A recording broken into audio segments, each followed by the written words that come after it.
随着秦羽获得13颗极品元灵石，蓝风的实力终于可以达到9级金仙，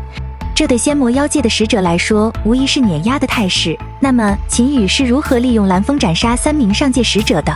在逆烊境开启之时，大家几乎都是各凭本事来夺宝，可最后上界使者杜中君、华颜、敖凤他们毛都没捞到，而另一位使者蛮前人家则领到了防御神器，然后开开心心的回家去了。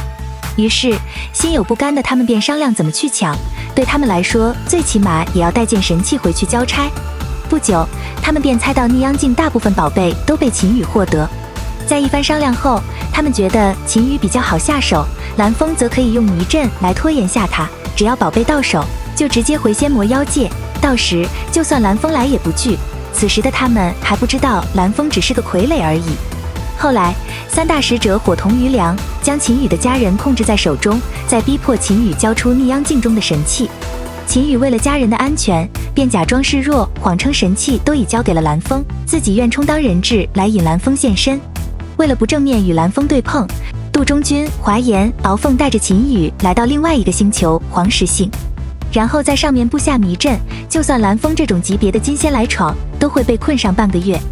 他们迷阵布置好后，秦羽便假装用传讯令通知蓝风过来。见秦羽通知完，敖凤等人顿时觉得他已经没啥利用价值了，便对他又踢又骂。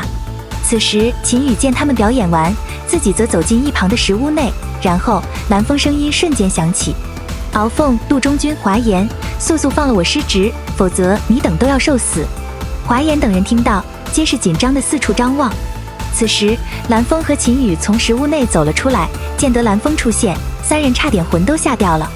敖凤喊道：你是怎么穿过我们的迷阵的？秦羽微笑道：你猜，不过这个石屋里不单有蓝风，还有其他人哦。只见一个白衣美女又从石屋内走了出来，她正是万寿谱第1层的首领朔焰，而第1层的天妖更是数以千计。随后密密麻麻的9级天妖从石屋走了出来。敖凤3人一脸震撼，他们怎么也想不通，但是他们却很明白一点，就是如今大势已去。敖凤怒声道：蓝风，你功力远远超过我们，要杀就杀，以你的实力不出动万寿谱第2层的妖王，反而让9级天妖出来，是不是要羞辱我们？其实万寿谱有3层，第1层是天妖级别的灵兽，第2层是妖王级别，第3层则是妖帝级别。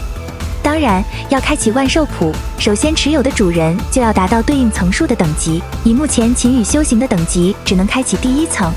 秦羽轻叹道：死前给你们一个提示，你们明白则明白，不明白就糊涂死去吧。随后朔焰等一群9级天妖同时对着秦羽躬身道：拜见主人。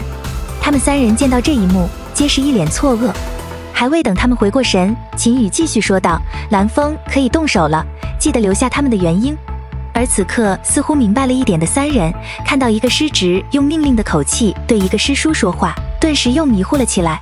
只见3道剑气乍然出现，他们3人根本来不及躲闪，在疑惑中直接倒地。